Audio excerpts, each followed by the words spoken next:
everyone, welcome to my channel if you're new and welcome back if you're returning. So chances are you clicked on my video because you want to know how to skyrocket from 0 to 1,000 subscribers in no time. I'm going to tell you a couple of things that I did wrong and things that I did right, and had I had the opportunity to go back, I would definitely change these things and I would probably hit 1,000 subscribers within a week. This channel will help everyone, whether you're new or whether you've been here for a while and you just need to revamp kind of the position that I'm in right now, where I'm almost starting from the beginning and I'm having to teach myself how to do things differently and in an expedited fashion this time around. So the first thing I want you to do is go in the comment section and comment what your channel is about. If you have multiple niches or multiple things that you're trying to really figure what lane you're in, comment that down below.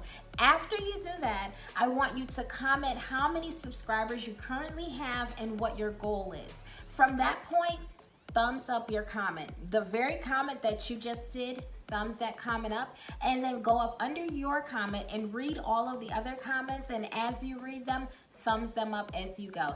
If you see someone who has a niche that is similar to yours, especially if their subscriber count is a little higher than yours, ask them questions and kind of interact with people, because the name of the game is network.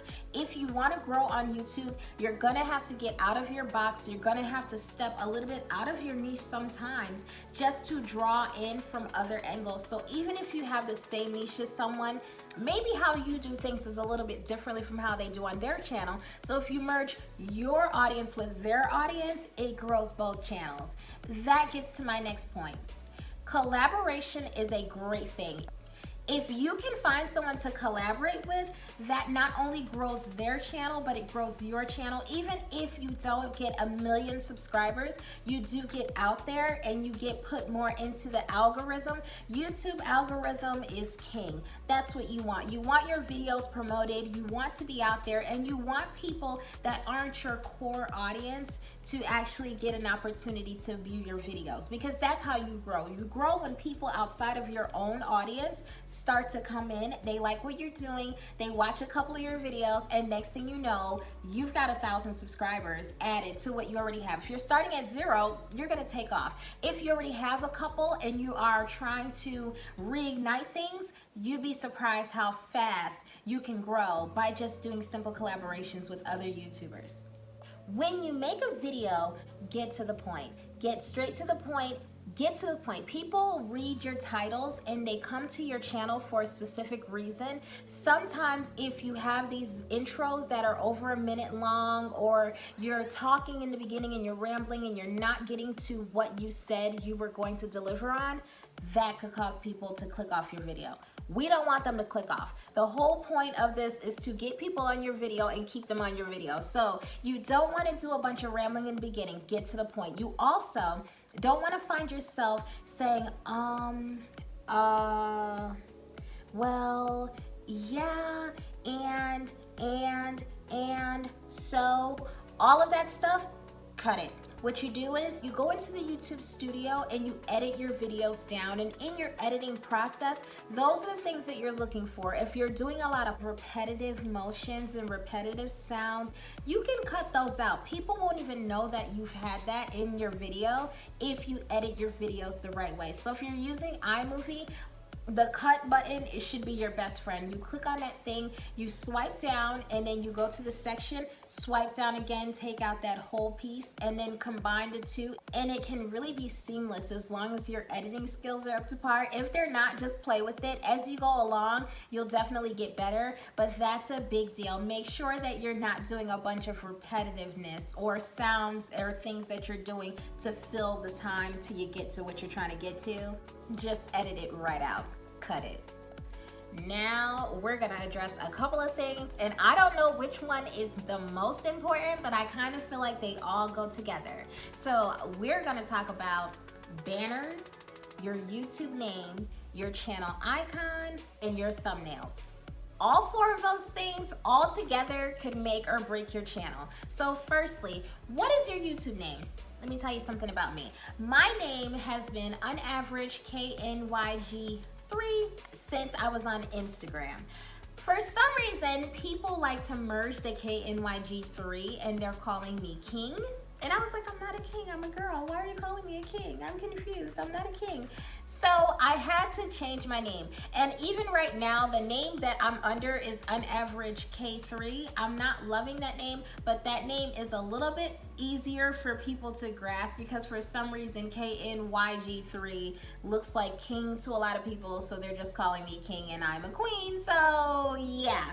Make sure your name it can be unique. You want your name to be unique, but you don't want your name to be so unique that when people are typing you into the search to look you up because they saw a video or two or something about your video they need to reference you, they can't spell it. You don't want them to not be able to spell your name. You don't want your name to be so generic that it gets lost amongst all of the huge names. Like if your name is Jackie Iona, I would say you might want to change your name because every time someone types your name in, you're going to get drowned. Jackie Ina is huge. She's been on here forever. Names that are close to really, really big YouTubers, you kind of don't want to go there. You want to have something that's unique, but not so unique that people have a trouble trying to either pronounce your name or type you in and remember you. Along with your name, you want a channel icon that sticks out. My channel icon, I'm a brown girl and I had on a yellow mustard dress. So it kind of, that pop of mustard sticks out. If you make sure that you get a picture of yourself that's very close to your face, they see the details of your face and then have a bold background. Like me right now, my icon could be just a plain white background because my hair is blue, y'all. So that pop of color on a white background would really make me stand out. So you want something that's gonna make you stand out. You don't wanna take a picture from super far away. But then again, you don't wanna be so close that all they're seeing is like your forehead. You wanna be at a distance where your face is showing. People can remember you and have a pop of color. So I would say if you have black hair or just a regular colored hair, blonde hair, black hair, brown hair, something that's just traditional, not as bold as my blue, take a picture that's close to your face. And then what you want is a pop of color that you would stand against, and it's a contrast. So you don't want to blend in, you don't want a whole bunch of colors in your background. Make it very simple, make it very bold. You'll stand out that way. Now, after they click on your channel because they see this beautifully bright, bold channel icon, you want to make sure that your banner is right. The thing is, depending on what device people are watching you on, you want your banner to be adjustable. So if your banner is too wide when it's on the phone, they're only going to get a part of your name. I don't want people to see my name is Average K. It's missing the it's missing the 3. I don't want people to cast my video onto their smart TV and now my banner's not long enough to cover the length of the television, so it just kind of looks awkward. So when it comes to making your banner, the size of your banner is very important, and they have a mode where you can actually view the banner to see if the size is going to work. You want to make sure that your banner is the right size. That's a huge deal. That also could affect you in the YouTube algorithm, because if people click on your channel and your banner is very confusing or you can only see half of your name, that may actually turn people off and it may make them click off. So now that we've covered your YouTube banner, your YouTube icon, and your YouTube name, let's talk about your thumbnail. Okay, here's the deal.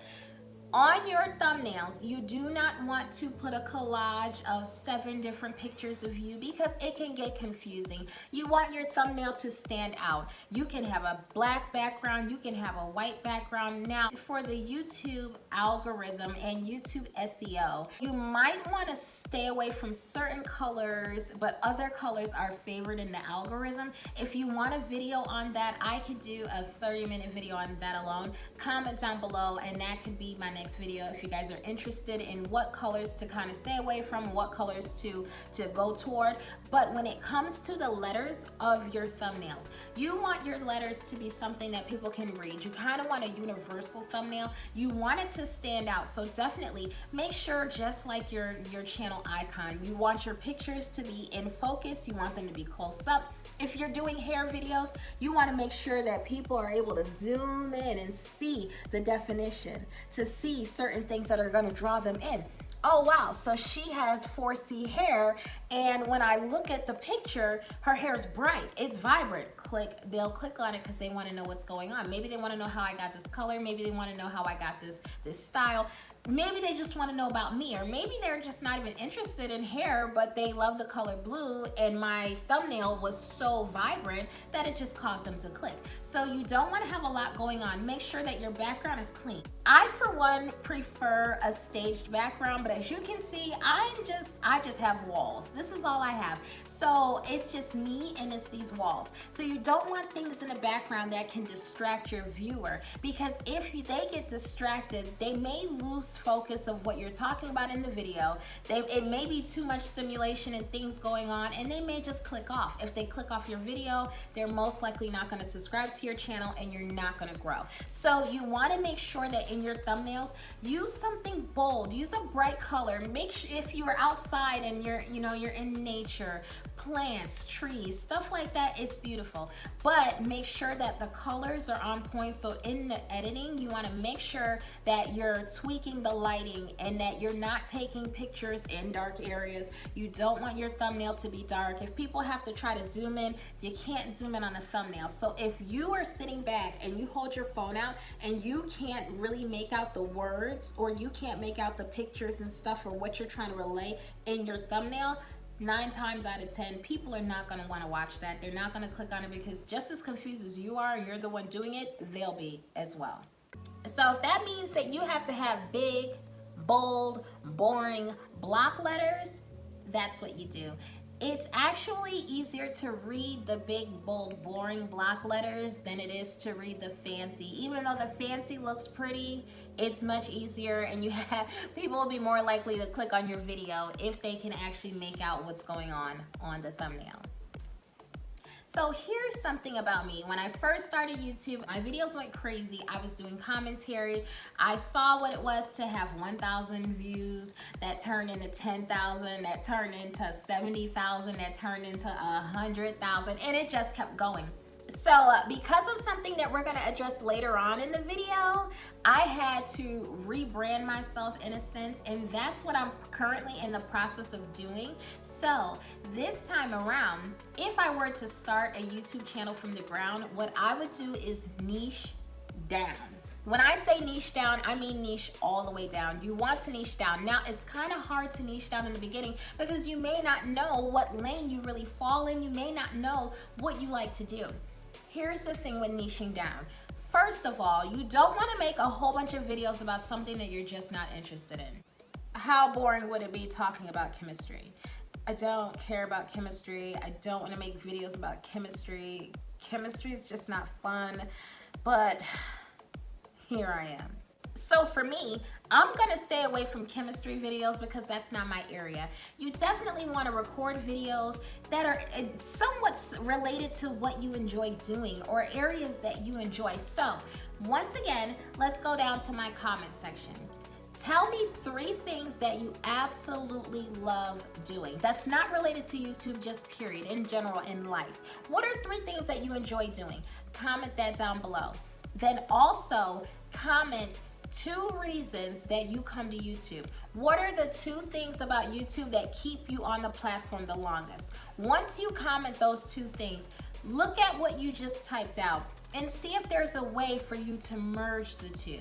If you don't really see a way, comment down below that you may need a little bit of assistance. I'll go through my comment section and I'll help you, give you ideas of what I think would be kind of creative or kind of cool, different ways to maybe merge what you enjoy doing with what actually brought you to the platform, and maybe try that as a niche, because if it brought you here, 9 times out of 10, it's probably going to bring somebody else. And while you're down there commenting, make sure you're reading other people's comments and thumbsing those comments up. Comment on the comments, because someone else may actually be typing out something that you forgot that you had a love for. And when you read their comment, you could say, well, hey, maybe I'm really good at that. I forgot. I haven't played chess in a million years, but I'm really good at chess and I like doing it. So maybe there's a niche for that, chess players with blue hair.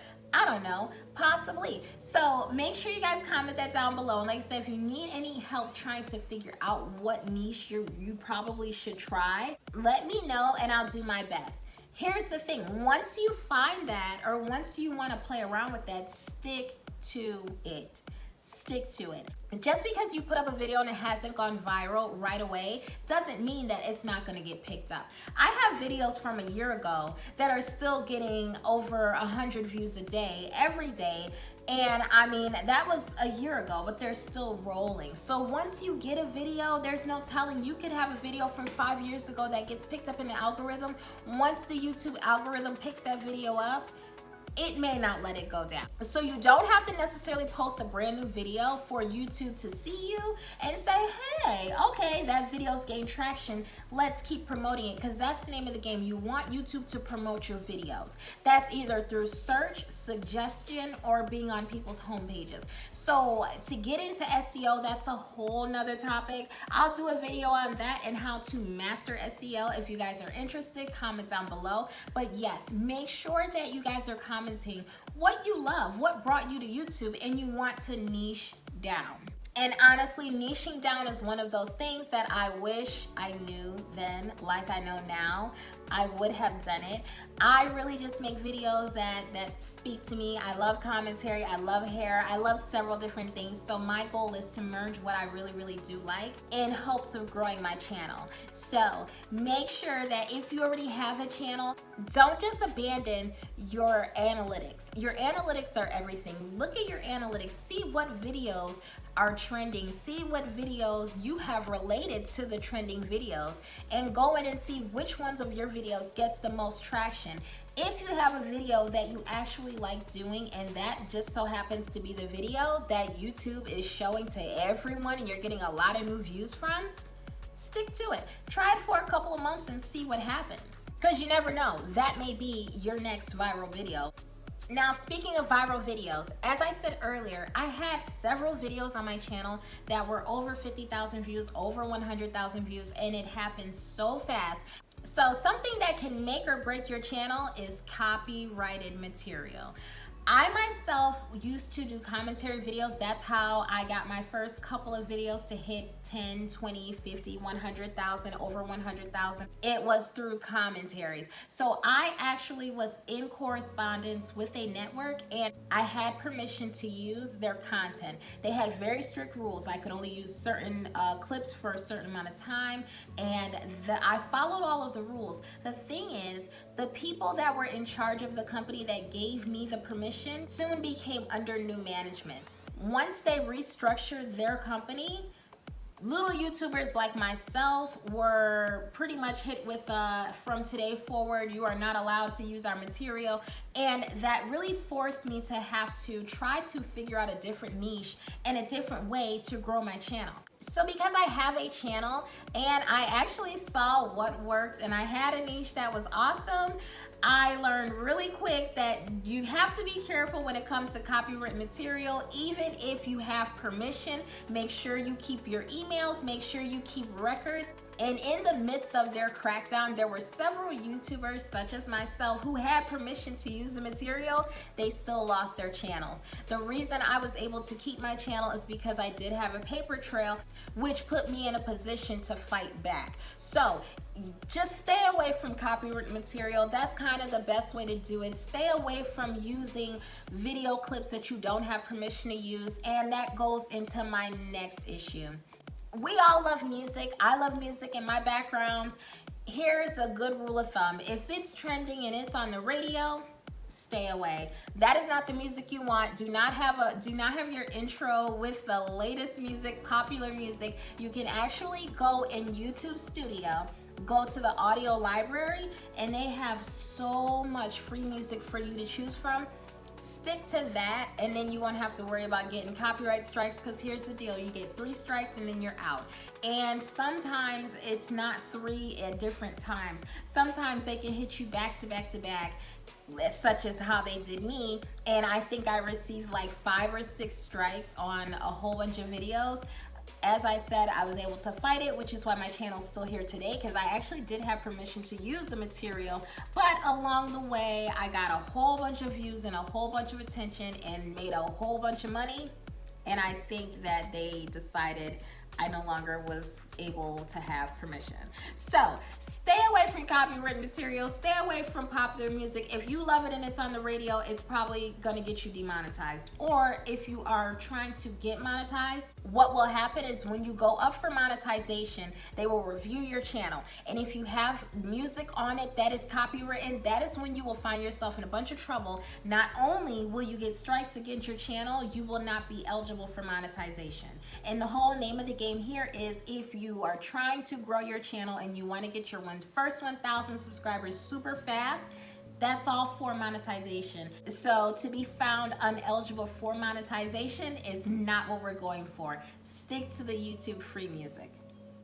Now, if you are active on social media and you've got an Instagram, Facebook, Snapchat, or any other platform, if you already have subscribers and followers, make sure you are promoting your material over there and let your people over there know that you are on YouTube and you're trying to grow your YouTube, and ask them to come over here and follow, because I don't know anyone in the world who doesn't go to YouTube for something. YouTube is a one-stop shop. And the algorithm loves it when you take people from other platforms and then you bring them over to your YouTube, because it shows them that you're able to cross over. If you can make people cross over and then they actually stay on your channel and watch your videos, or they go from your channel to another channel but they go down the YouTube rabbit hole, that all counts toward your benefit.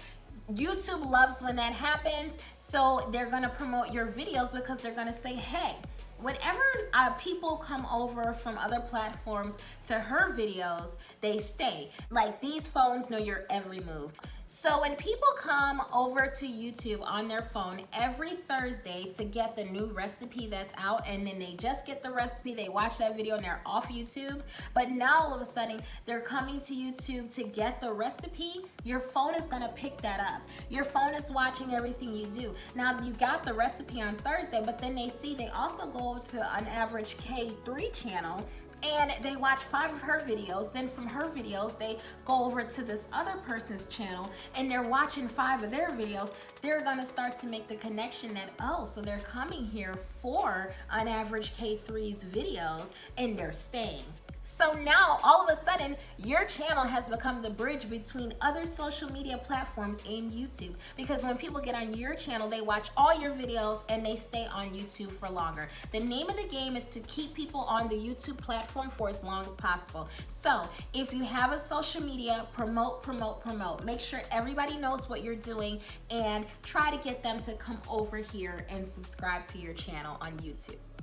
Now, once you get them over here on your YouTube channel, make sure that if anyone comments, you go in your comment section, thank them for commenting, comment back, have conversations, because at the end of the day, they did come from somewhere else. They didn't have to comment, they didn't have to watch your channel. So because they're watching your videos and they're showing you love, make sure that you return the favor and let them know that you appreciate them. Because here's the thing.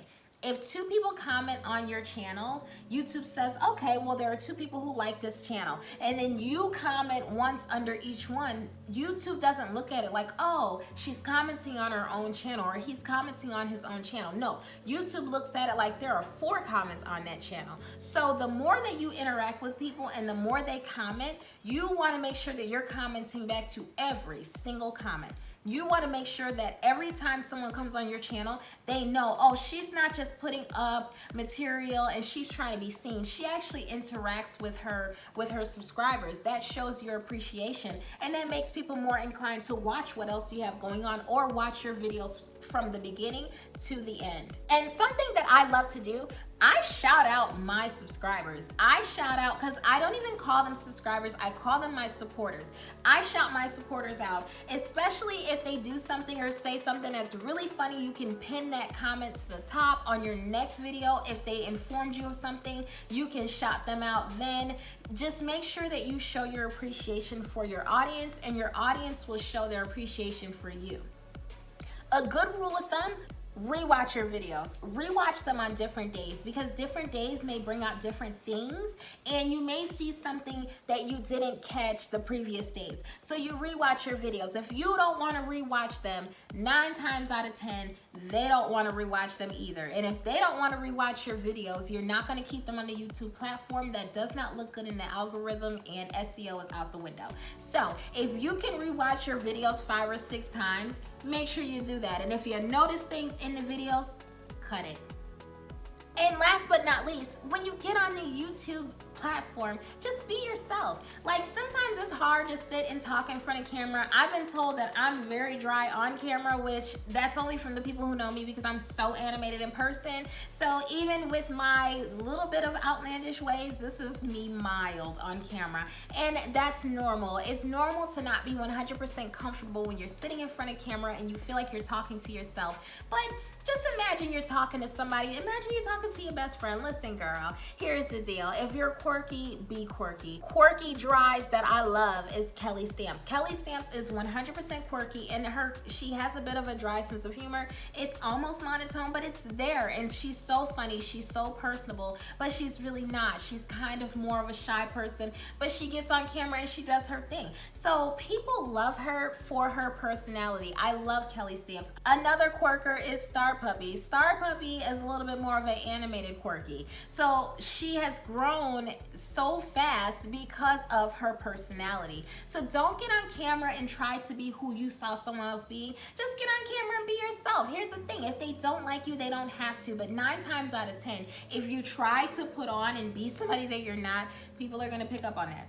They're going to pick up on it fast, and they're going to click off your video. So once again, the name of the game is, how do we get to 1,000 subscribers in no time? Or how do we add 1,000 subscribers to the people that we already have in no time? You want to do that by being personable, being yourself, and getting up here and just doing your thing. The number one thing is to just get on the platform. You've already succeeded in that because you're here. It's obvious that you're trying to work on yourself because you're actually watching my video, and I greatly appreciate it. Make sure you all have subscribed to my channel. Hit the blue bell for the notifications. Once you click the blue bell, you want to click all. After you click all, thumbs your girl up if you haven't already. If you have, thank you so much. Comment down below anything that I didn't touch on, anything that you want me to touch on, something I missed, let me know. And if you want videos on the things that I discussed earlier that I just kind of touched on, as in the SEO, a little bit more about how the algorithm works, and other tips and tricks that I've learned along the way, and what I'm actually going to be using to try to go reach my own goals, make sure you comment that down below. And we'll do this again next time, y'all. See ya!